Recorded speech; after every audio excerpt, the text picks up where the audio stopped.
வணக்கம், நான் உங்கள் Shabdina. Welcome back to Shabdina's kitchen. இன்றைக்கி நம்ம கிச்சனில் பார்க்க போது ஒரு அருமையான உடுப்பி ஸ்பெஷல் நீர் தோசை. நீர் தோசைனா தண்ணியாக இருக்கும் பார்த்தீங்கன்னா இந்த பேட்டர், அந்த பேட்டர் தான் நீர் தோசை சொல்லுவாங்க. உடுப்பில் பார்த்தீங்கன்னா இந்த ரெசிபி ரொம்ப ஃபேமஸ். இந்த ரெசிபி இன்றைக்கி நம்ம ஈஸியாக நம்ம வீட்டில் எப்படி பண்ணுறது, சட்டுன்னு மார்னிங் பிரேக்ஃபாஸ்ட் டைமில் யாராவது கெஸ்ட்டு வந்துட்டாங்கன்னா நீங்கள் மாவுலாம் புளிக்க வைக்காமல் இந்த நீர் தோசை ஈஸியாக எப்படி பண்ண முடியும்னு சொல்லிட்டு நம்ம பார்க்க போகிறோம்.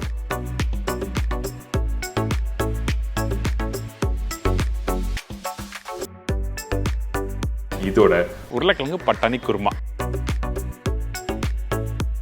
இந்த குருமா பண்ணும்போது வேக வச்ச உருளைக்கிழங்கு நல்லா மேஷ் பண்ணி போடணும். அதே மாதிரி பட்டாணி நல்லா வேக வச்சு அதோட ஸ்டாக் வாட்டர் மிக்ஸ் பண்ணி குக் பண்ணும்போது அந்தளவுக்கு அருமையாக இருக்கும். பச்சரிசி 150 கிராம், தேங்காய் 3 பத்தை, உப்பு தேவையான அளவு, ஆயில், குக் பண்ணுறதுக்கு தேவையான அளவு. இதாங்க இந்த ரெசிபிக்கு தேவையான பொருட்கள். இப்போ நம்ம என்ன பண்ண போகிறோம்னா, இந்த நீர் தோசைக்கு நம்மக்கிட்ட இருக்க அந்த பச்சரிசியை ஊற வச்சு நல்லா அரைக்க போகிறோம். அதுக்கு முன்னாடி நல்ல குவாலிட்டி பச்சரிசி வாங்குங்க. இந்த ஊற வைக்கிற பக்குவம் என்ன கேட்டிங்கன்னா, குறைஞ்சபட்சம் ஒரு 6 மணி நேரம் நல்லா ஊறட்டும். அரிசி எந்த அளவுக்கு நல்லா ஊறுதோ அந்த அளவுக்கு ஈஸியாக அரைக்க முடியும் ஃபைன் பேஸ்ட்டாக. அதுக்கு முன்னாடி தண்ணி நல்லா வாஷ் பண்ணிட்டு அதுக்கப்புறம் தண்ணி ஊற்றி நல்லா ஊற வச்சுருங்க.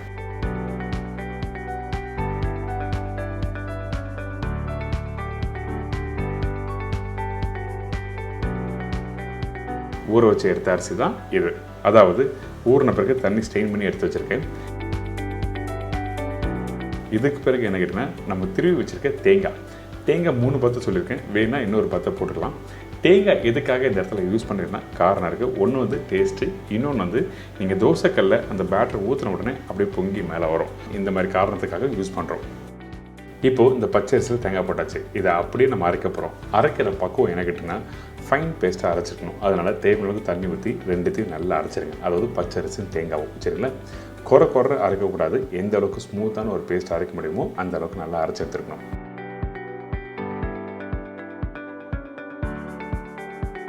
இதுக்கப்புறம் இதில் தண்ணி ஊற்றி மிக்ஸ் பண்ணுவோம். அது எப்படி பண்ணுறதுன்னு சொல்லி அடுத்த ஸ்டேஜில் பார்க்கலாம். அதுக்கு முன்னாடி மாவை இந்த மாதிரி பக்குவத்தில் கரெக்டாக அரைச்சிக்கணும். மாவை அரைச்ச பிறகு நீங்கள் புளிக்க வச்சு இந்த ரெசிபி பண்ணோட அவசியமே இல்லை. மாவு அரைச்ச உடனே நீங்கள் தோசை ஊற்றி நீங்கள் சாப்பிட்லாம். அந்தளவுக்கு ஒரு சூப்பரான ஒரு ரெசிபி தான் இது. இதுக்கப்புறம் இந்த மாவை நல்லா மிக்ஸ் பண்ணுங்கள். மிக்ஸ் பண்ணிவிட்டு இதில் கொஞ்சம் உப்பு தண்ணி ஊற்ற போகிறோம். இதில் தண்ணி ஊற்றுற ரேஷியோ என்ன கேட்டிங்கன்னா, நீங்கள் ஒரு எக்ஸாம்பிளுக்கு உங்களுக்கு புரிகிற அளவுக்கு நான் சொல்கிறேன். 1 கப்பு பச்சரிசி சேர்த்துருக்கீங்களா, அதில் 2-2.5 கப்பு தண்ணி ஊற்றிக்கலாம். ஃபஸ்ட்டு 2 கப்பு ஊற்றுங்க. வேணும்னா நீங்கள் 1/2 கப்பு எக்ஸ்ட்ரா ஊற்றிக்கலாம். பேசிக்காக பேட்டரி தென்னாக இருக்கணும். நீங்கள் வீட்டில் ஒரு வாட்டி பண்ணி பார்த்துட்டீங்கன்னா 2வது வாட்டி கரெக்டான பக்கம் உங்களுக்கு தெரிஞ்சிடும். இப்போது இந்த பேட்டர் ரெடி ஆகிடுச்சு. இதுக்கு பிறகு தோசைக்கல்லில் நீங்கள் ஃபஸ்ட்டு சீசனிங் பண்ணிடணும். அதனால கொஞ்சமாக எண்ணெய், அதுக்கு பிறகு வெங்காயத்தை வச்சு நல்லா தேய்ச்சிருங்க. சில தோசைக்கல் கரெக்டான பக்குவத்தில் நாடும் உங்களுக்கு தோசை வராது. அதனால் நல்லா வெங்காயத்தை வச்சு தேய்ச்சிட்டு ஒரு கரண்டி மாவு எடுத்து நீங்கள் அப்படியே மேலோட்டமாக அப்படியே ஊற்ற வேண்டியதான். நீங்கள் நார்மலாக வீட்டில் தோசை ஊற்றுற மாதிரி தேய்க்க வேண்டியதுலாம் இல்லை. நீங்கள் ஜஸ்ட் ஒரு கரண்டி மாவு எடுத்து அப்படி மேலோட்டமாக ஊற்றுனீங்கன்னா அப்படியே வெந்து வரும். இந்த இடத்துல கொஞ்சம் நல்லெண்ணெய் யூஸ் பண்ணியிருக்கேன். உங்களுக்கு வேணால் கீ யூஸ் பண்ணலாம். அப்படி இல்லைனா எண்ணெய் கீ யூஸ் பண்ணாமல் நீங்கள் பிளெயினோட நீங்கள் குக் பண்ணி சாப்பிட்லாம். இதுக்கு பிறகு பாருங்க, இந்த தோசை சைடில் அப்படியே வெந்து வரும். அப்படியே மேலட்டும் அப்படியே தூக்கும். ஸோ இந்த மாதிரி தான் வரணும். நீங்கள் வீட்டில் பண்ணும்போது நீங்கள் ஜல்லிக்கண்டை வச்சு, அதாவது தோசை கண்டை வச்சு நீங்கள் ரொம்ப கஷ்டப்பட்டு எடுக்க வேண்டிய அவசியம் இல்லை. ஈஸியாக வெந்து வந்துடும். இந்த மாதிரி ஈஸியாக நீங்கள் வீட்டில் பண்ணலாம். அதுவும் பர்டிகுலராக நீங்கள் நார்மலாக வீட்டில் தோசை பண்ணுறதுக்கும் இந்த ரெசிபி பண்ணுறதுக்கும் நிறைய வித்தியாசம் இருக்கும். கண்டிப்பாக நம்ம வீட்டில் இருக்க மக்கள் ரொம்ப ஹாப்பியாக சாப்பிடுவாங்க. என்ன சம்திங் டிஃப்ரெண்ட்டாக இருக்குது, நல்லா சாஃப்ட்டாக இருக்குது, தேங்காய் எதாவது போட்டிங்களா அப்படின்னு சொல்லி கேட்பாங்க. அந்தளவுக்கு ஒரு அருமையான ரெசிபி தான் இந்த நீர் தோசை. மிஸ் பண்ணாமல் ட்ரை பண்ணி பாருங்கள். நம்ம எப்போவுமே வந்து இட்லி, பொங்கல், தோசை, சப்பாத்திலாம் சாப்பிட்றோம்ல, அந்த டைமில் ஒரு சின்ன ஒரு சேஞ்சஸ்க்காக இந்த மாதிரி ரெசிபி நீங்கள் ட்ரை பண்ணி பார்க்கலாம்.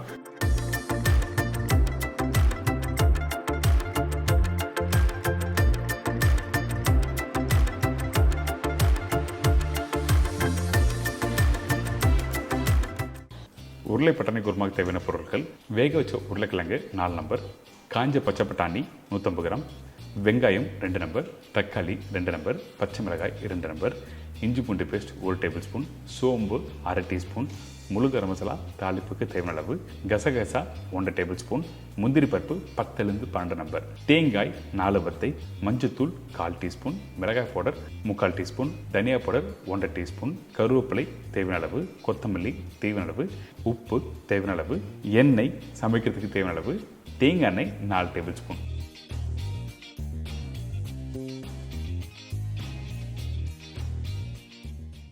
உருளை பட்டாணி குருமா ரெடி பண்ணுறதுக்கு நம்ம என்ன பண்ணுறோன்னா, இந்த காஞ்ச பச்சை பட்டாணி தண்ணியில் ஊற வச்சுருக்கேன். ஊற வைக்கிற பக்கம் என்ன கேட்டால் குறைஞ்சபட்சம் ஒரு 6லேருந்து 7 மணி நேரம் நல்லா ஊற வச்சுருக்கணும். அப்படி இல்லைன்னா ஒரு நாள் நைட்டு ஃபுல்லாக ஊற வச்சுருங்க. அதுக்கு பிறகு நீங்கள் குக்கரில் போட்டு வேக வைக்கலாம். அப்போ தான் நல்லா சீக்கிரமாக நல்லா வெந்து வரும். இப்போது இந்த தண்ணியை வடிகட்டிட்டு இந்த குக்கரில் போட்டிருக்கேன்.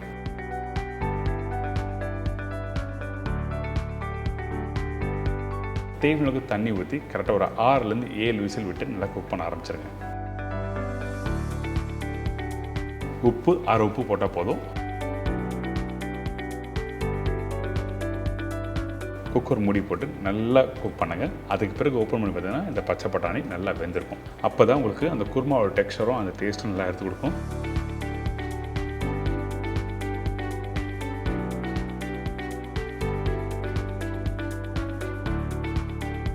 முக்கியம் இந்த பச்சை பட்டாணி நல்லா வெந்திருக்கணும். வேகாத பச்சை பட்டாணி எடுத்து குருமா பண்ணால் கண்டிப்பாக நல்லா இருக்காது. இதுக்கு பிறகு நம்மக்கிட்ட இருக்க இந்த தேங்காய், கசகசா, முந்திரி, பச்சை மிளகாய் எல்லாம் போட்டு பேஸ்ட் அரைக்க போகிறோம். அதனால் ஃபஸ்ட்டு நம்ம என்ன பண்ணுறோம், இந்த மிக்ஸி ஜாரில் இந்த தேங்காய் போட்டிருக்கேன், கசகசா, முந்திரி, பச்சை மிளகாய் கொஞ்சமாக தண்ணி ஊற்றி நல்லா அரைச்சிருங்க.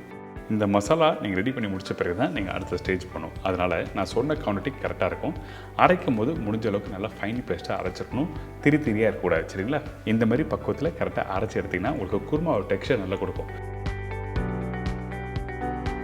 இதுக்கு பிறகு நம்ம என்ன பண்ணுறோன்னா, இந்த மண்சட்டியில் கொஞ்சமாக எண்ணெய் ஊற்றிருக்கேன். இந்த இடத்துல ரீஃபைண்ட் ஆயில் தான் யூஸ் பண்ணியிருக்கேன். எண்ணெய் சூடான பிறகு கொஞ்சம் சோம்பு தாளிப்பாக போட்டிருக்கோம். இந்த சோம்பு நல்லா பொரிஞ்சு வர டைமில் முழு கரம் மசாலா, அதாவது பட்டை, லவங்கம், ஏலக்காய், பிரிஞ்சி இலை போட்டிருக்கோம். இதோட நான் சொன்ன குவான்டிட்டி வெங்காயம் போட்டிருக்கேன். வெங்காயத்தோட பச்சை கருவேப்பிலை போட்டு நல்லா வதக்க ஆரம்பிக்கிறோம். இந்த வெங்காயம் கொஞ்சம் கலர் மாறின பிறகு தான் இஞ்சி பூண்டு பேஸ்ட்டு போடணும். அதனால் இந்த வெங்காயம் நல்லா வதங்கிட்டோம். அதுக்கு பிறகு இஞ்சி பூண்டு பேஸ்ட்டு போடுங்க. சில ரெசிபிக்கு வெங்காயம் பாதி வதங்கி இருக்கணும், சில ரெசிபிக்கு வெங்காயம் நல்லா வதங்கிடணும். அந்த மாதிரிலாம் இருக்குது. ஸ்டெப் பை ஸ்டெப்பாக புரிஞ்சுட்டு நீங்கள் வீட்டில் பண்ணுங்கள். கரெக்டான அந்த வாசனை, டேஸ்ட்டு எல்லாமே நல்லா கிடைக்கும். அதே டைமில் இந்த பச்சை மிளகாவும் போட்டிருக்கேன்.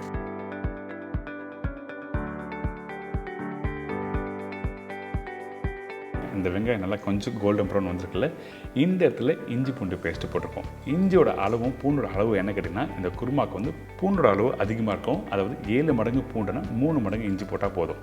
ஸோ இந்த இஞ்சி பூண்டு பேஸ்ட்டு போட்டு நல்லா வதக்கிட்டு அதுக்கப்புறம் கட் பண்ணி வச்சுருக்க இந்த தக்காளி,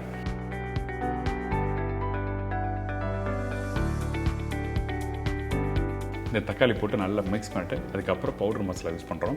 கொஞ்சமாக மஞ்சள்தூள் போட்டிருக்கேன். அதாவது 1/4 டீஸ்பூன் மஞ்சள்தூள், 1.5 டேபிள் ஸ்பூன் தனியா பவுடர், 3/4 டீஸ்பூன் மிளகாய் பவுடர். மிளகாய் பவுடர் எப்போவுமே கம்மியாக இருக்கணும் இந்த மாதிரி குருமா ரெசிபிக்கு. இதுக்கு பிறகு உப்பு போட்டு நல்லா மிக்ஸ் பண்ண ஆரம்பிக்கிறோம். இந்த மசாலோட நல்லா மிக்ஸ் பண்ணி முடித்த பிறகு தேவையான கொஞ்சமாக தண்ணி ஊற்றி இந்த மசாலாவை கொதிக்க விடுங்க.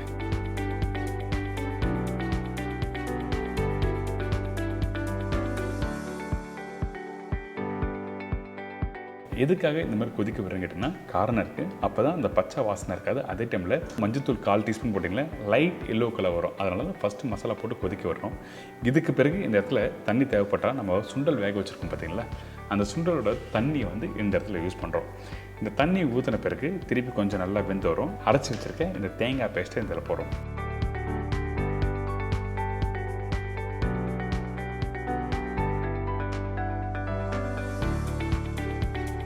இந்த தேங்காய் பேஸ்ட்டு போட்ட பிறகு நல்லா கொதிச்சு வரணும். அதாவது பச்சை வாசனை போன பிறகு தான் இந்த உருளைக்கிழங்கு இந்த பச்சை பட்டாணி போடணும். சரிங்களா?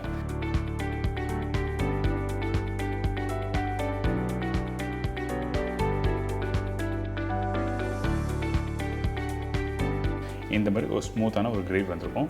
இதுக்கு பிறகு நம்ம என்ன பண்ணுறோம், இந்த வேக வச்ச உருளைக்கிழங்கு நார்மலாக இந்த மாதிரி குருமா பண்ணும்போது என்ன பண்ணால் பொடிசை கட் பண்ணி டேரெக்டாக அதிலே போட்டு குக் பண்ணுவாங்க. ஆனால் இந்த மாதிரி ஸ்டைல் மெத்தட் பண்ணுறதுக்கு வேக வச்ச உருளைக்கிழங்கு கையில் எடுத்து இந்த மாதிரி மேஷ் பண்ணி போடுங்க. இந்த மாதிரி மேஷ் பண்ணி போடும்போது சாப்பிட்றதுக்கு நல்லாயிருக்கும். நீங்கள் வேணால் வீட்டில் ட்ரை பண்ணி பாருங்கள். இது நம்ம ஊரில் பண்ணுற மெத்தடு. அதனால தான் இன்றைக்கி நான் சொல்லி கொடுத்துருக்கேன். அல்டிமேட்டாக இருக்கும். சப்பாத்தி, பூரி, தோசை, இட்லி தொட்டு சாப்பிட்றதுக்கு அந்தளவுக்கு அருமையான ரெசிபி தான் இந்த குருமா. இதுக்கு பிறகு நம்ம என்ன பண்ணுறோன்னா இந்த பச்சை பட்டாணி இதில் போட்டிருக்கேன். இந்த பச்சை பட்டாணி நல்லா குக் பண்ணிடணும், நல்லா மேஷ் ஆகிடணும். அப்போ தான் உங்களுக்கு அந்த டேஸ்ட் கொடுக்கும். அதே டைமில் அந்த டெக்ஸ்சர் கொடுக்கும். இதுக்கு பிறகு தேவையான தண்ணி ஊற்றி திருப்பி நம்ம குக் பண்ண ஆரம்பிக்கிறோம்.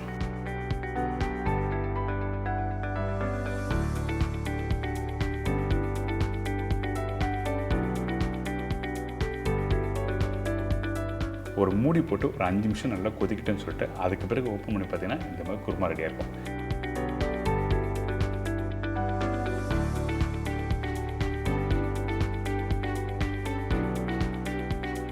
கடைசியாக நம்ம என்ன பண்ணுறோன்னா கொஞ்சம் கொத்தமல்லி, கருவேப்பிலை, தேங்காய் எண்ணெய் யூஸ் பண்ணோம். இந்த இடத்துல தேங்காய் எண்ணெய் கண்டிப்பாக ஒரு 4 டேபிள் ஸ்பூன் போடுங்க. அப்போ தான் அந்த வாசனை நல்லா சூப்பராக எடுத்துருக்கும்.